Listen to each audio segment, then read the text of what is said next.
Donc, on va passer au deuxième sujet. Alors, je ne suis pas agronome, je tiens tout de suite à le préciser. C'est-à-dire, quand j'ai entendu tous les exposés précédemment, je me suis dit que j'allais pas pouvoir apporter énormément d'informations, je dirais, non pas utiles, mais véritablement qui fassent la différence par rapport à une population aussi experte que celle qui est devant moi. Disons que c'est une approche plutôt de... je dirais de vulgarisation de qu'est-ce que l'irrigation de précision peut apporter. J'avoue que pour moi, ça a été un bon exercice aussi, parce que je suis avant tout moi un expert de fabrication, d'accord, au départ. Donc je sais très bien comment transformer la matière plastique pour en faire des gaines, des tubes, des goutteurs, etc. Et moins pour ce pourquoi c'est fait finalement. Hein, et ce qui motive les agriculteurs que vous êtes ou les organismes qui les supportent pour en tirer je dirais d'un substantifique moindre. En fait, l'objectif du système d'irrigation goutte à goutte, c'est une évidence, hein, va fournir la quantité précise d'eau et de nutriments nécessaires à la croissance de la plante. D'accord, on va dire que c'est très basique. Hein, il y a la base qu'on fait avec nos tuyaux et nos goutteurs, c'est transporter de l'eau. Ou de l'eau plus des nutriments. Hein, des fertilisants, des produits chimiques divers et variés dont la plante a besoin ou dont la culture a besoin pour qu'elle se développe correctement. Donc on a une fonction de transport. Simplement, c'est une fonction de transport un peu plus sophistiquée puisque on va y rajouter des goutteurs, d'accord, qui vont livrer une quantité d'eau très précise à l'heure pendant la durée du cycle d'irrigation, avec un espacement déterminé, ou des fois des espacements complexes déterminés. On est capable, par exemple, quand on équipe une oliveraie, on est capable de faire le tour d'un olivier en mettant 2 goutteurs, de faire 3 mètres, et de remettre 2 goutteurs à 1 mètre. On est capable de faire ça. Ou des combinaisons encore plus compliquées. Pour les tubes, d'accord, pour la gaine, c'est pas ça, on met des goutteurs tous les 20 cm, ou 30 cm, ou 40 cm, en fonction du type de culture. Du point de vue des avantages, clairement, on va appliquer de façon précise l'eau, d'accord, à la fois en quantité, mais aussi au moment où on choisit de le faire. On va l'appliquer de façon uniforme. Ça, c'est très important. Un des critères de qualité, tels que perçus par l'agriculteur, c'est que d'un bout à l'autre du tuyau de la gaine souple, on a le même débit. Il y a un critère de précision qui est de 90% d'uniformité que nous devons respecter. On fait beaucoup mieux en général, mais c'est ce qui différencie un produit par rapport à un autre, par exemple, ou c'est ce qui différencie une bonne étude hydraulique, une étude hydraulique insuffisante. Il y a également la notion de planification. Alors ça paraît anodin, mais je pense que les irrigants parmi vous, des gens qui ont vu une installation d'irrigation, savent que, en général, on irrigue des plots, c'est-à-dire on dimensionne un système d'irrigation qui va alimenter plusieurs plots. Et on fait de façon séquentielle, on va irriguer les différents plots. Okay, ça permet de réduire le coût d'infrastructure, de pompage, de tuyaux d'amener, etc. Et on va essayer de faire ça, par exemple, 20 heures sur 24, d'accord, pour laisser un petit peu de temps pour faire de la maintenance, du nettoyage, etc. Deuxième avantage, les maladies. Alors encore une fois, il ne faudra pas poser trop de questions sur ce sujet. À partir du moment où on met moins l'eau en contact avec la plante, on va développer moins de maladies. J'ai cru entendre ça tout à l'heure. On peut utiliser également le goutte à goutte en tant que réduction des intrants, quels que soient les intrants, hein, à travers les systèmes dits de fertigation. Donc, encore une fois, on utilise l'eau pour dissoudre un certain nombre de substances chimiques ou autres hein, pour les apporter directement auprès du système racinaire. Un autre élément, c'est l'accès pour les machines agricoles. À partir du moment où on va pouvoir avoir, par exemple, le système d'irrigation qui va être au droit de la plante, on va laisser finalement libre l'intervalle, l'espace entre les rangées de plants. D'accord? Et donc, au lieu d'avoir une terre détrempée par un système d'aspersion, un pivot, une rampe, etc., il est clair qu'on va avoir l'eau à l'endroit où il faut, d'accord, près de la racine, et puis à l'intervalle sur la libre, pour le passage facilité des tracteurs ou des engins agricoles.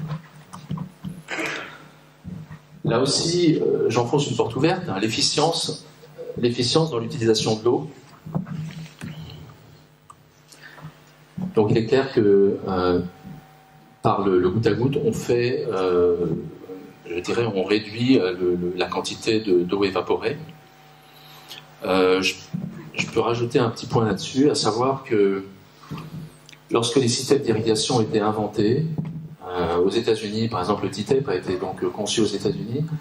L'objectif, c'était pas de garder les tubes sur la surface du sol, mais de l'enterrer.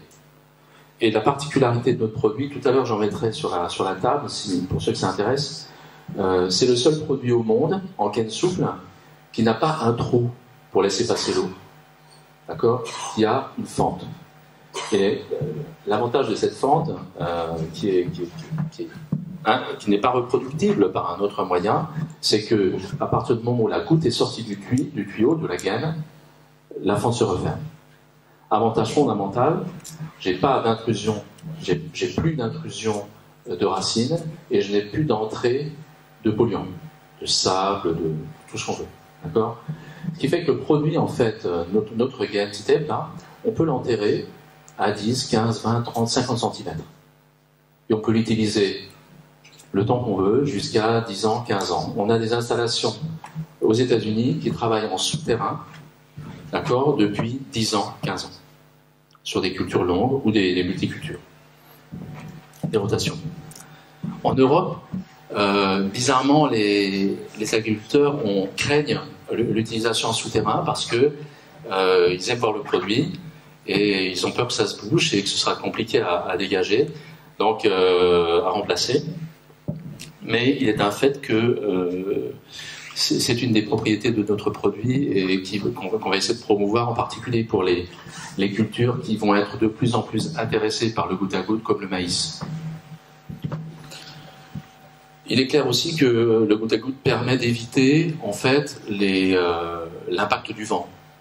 Encore une évidence, quand on a une rampe ou un pivot, quand vous avez des rafales de vent, l'eau elle va aller où elle peut. Hein. Donc, où le vent aura décidé qu'elle va aller. Alors que le goutte à goutte, il va être très précis, hein, il va être auprès du plan. L'uniformité, j'en ai déjà parlé. Donc là, on a mis des chiffres pour donner une idée de l'efficience. Il y a tout un tas de débats autour de ces chiffres. Ce qu'on sait, c'est que le goutte à goutte a une efficacité extrêmement élevée. 90%, c'est quand c'est en surface. 95% lorsqu'on est en souterrain. Et le sprinkler, c'est bien moins que ça, donc entre 70 et 80%. Le gravitaire, dans certaines revues, on trouve 20% d'efficacité. Là, j'ai mis 40-50 pour être un peu plus modéré dans la comparaison. Donc ça, véritablement, en France, on n'en parle pas trop, mais nous expédions nos produits dans des pays désertiques, d'accord? L'Arabie Saoudite, des régions arides un peu partout, la Libye, le Maroc, le sud de l'Algérie. Dans ces cas-là, la problématique de l'efficience de l'eau, elle est absolument critique, d'accord? Donc vous pouvez irriguer avec le même potentiel d'eau 2 fois plus de surface avec du goutte à goutte, et si vous l'enterrez, c'est encore plus. Donc ça, c'est véritablement un changement radical pour des pays qui, par exemple, ont abusé de leurs aquifères fossiles, hein, comme je pense à l'Arabie Saoudite. Quand vous regardez sur Google Earth, je vous invite à le faire, vous allez en Arabie Saoudite, vous allez voir, il y a des pivots partout. Parce qu'ils ont pioché dans la nappe aquifère fossile qui date de millénaires, et maintenant ils se rendent compte qu'elle commence à être saline, etc., parce qu'ils en ont trop fait, et ils sont en train de convertir progressivement en fait, ces pivots en irrigation de précision.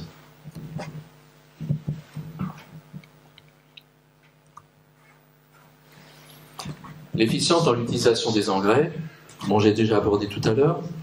En fait, au lieu de répandre les engrais comme on le fait couramment, hein, c'est-à-dire à avec les systèmes d'aspersion classiques. En mettant en place le bon système d'irrigation, on pense préalablement à qu'est-ce qu'on va mettre comme fertilisant, qu'est-ce qu'on va mettre comme engrais. Aujourd'hui, il existe des engrais liquides qui sont approuvés en Europe ou dans les différents pays où on opère et qui permettent de délivrer la juste quantité de fertilisants à chaque plante, voire de faire varier ces quantités tout au long du cycle de culture, voire de faire varier les débits, etc., etc. En fait, ça devient de l'engineering pour l'agriculteur, avec bien sûr un soutien agronomique pour faire exactement suivre les processus qu'il faut. Ça permet, de façon, on va dire, si on essaie de chiffrer en fait l'apport d'azote, globalement, ça permet de réduire de 50 à 80% l'apport d'azote. Alors, on voit tout de suite l'intérêt.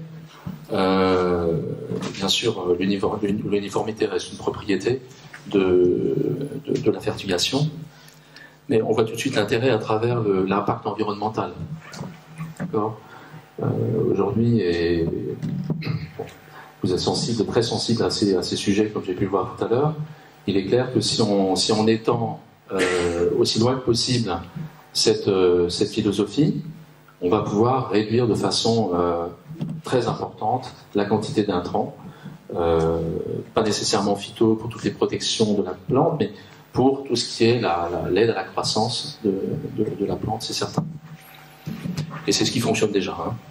Par exemple, dans tout ce qui est maraîchage de produits à très forte valeur ajoutée, comme la fraise, c'est déjà en vigueur depuis de longues années. Et ça s'affine de plus en plus. Il y a de plus en plus de recherche et développement dans ce domaine. Et c'est grâce à la fertigation supportée par le goutte à goutte que ça peut se faire. Je pense que sur le principe des traitements chimiques, c'est pareil, dans une certaine mesure. Tout ce qui permet de traiter la plante à la racine peut faire l'objet aussi peut être supporté en fait par le goutte à goutte de façon uniforme et moins coûteuse, simplement par le fait qu'on va en mettre beaucoup moins. Alors il est clair aussi, encore une fois, je ne suis pas un spécialiste, mais on m'a dit que ces produits qui sont solubles dans l'eau, généralement, sont plus chers au kilo, d'accord, parce qu'ils sont plus techniques. Mais vu les quantités bien moindres qu'on a à y mettre, le bilan est économiquement favorable pour l'agriculteur.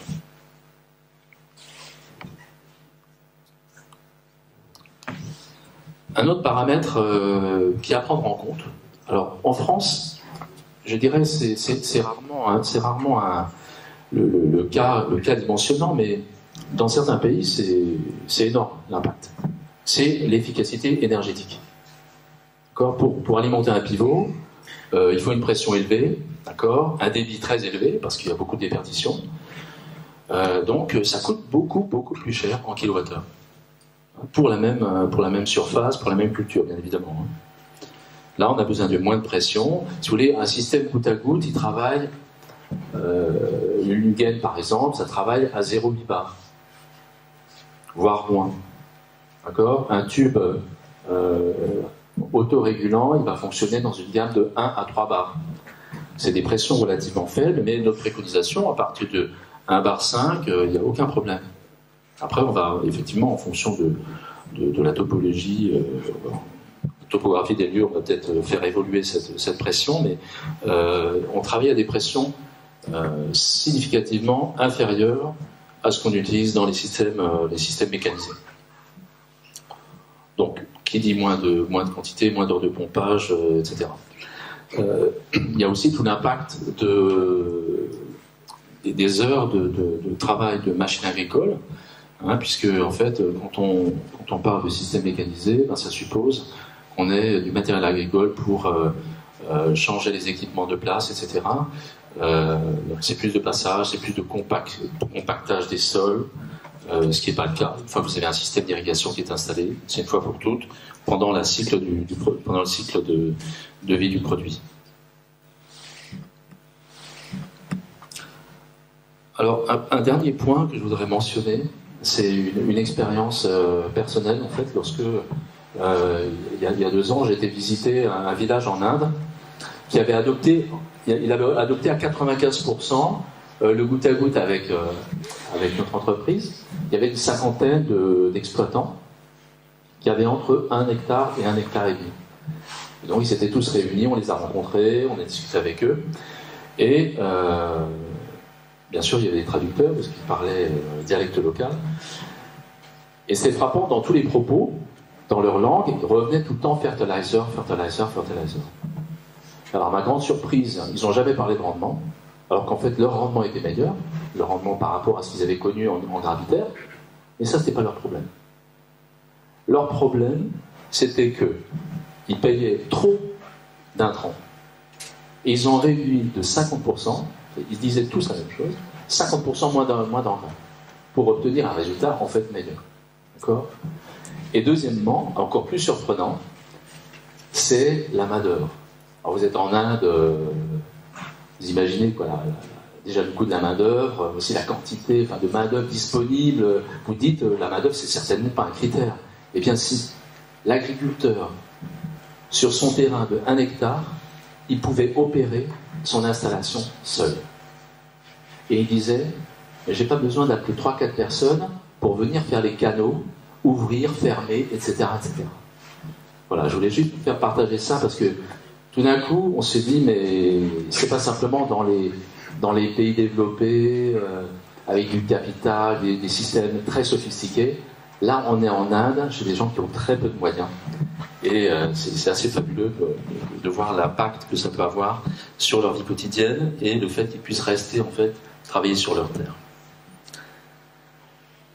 Voilà, donc en conclusion, le goutte à goutte est favorable à l'environnement pour les raisons que j'ai évoquées, moins de lessivage de sol, moins de consommation d'énergie, moins de combustible consommé par hectare, moins de produits chimiques, donc moins de pollution des nappes phréatiques. Voilà, c'est le très bon système à développer et c'est certainement la raison pour laquelle les actionnaires aujourd'hui, la plupart des grandes entreprises d'irrigation goutte à goutte ont été acquises, reprises par des fonds d'investissement parce qu'on a un taux de croissance extrêmement élevé de l'ordre de 15% par an. Voilà. Oui, je vous remercie.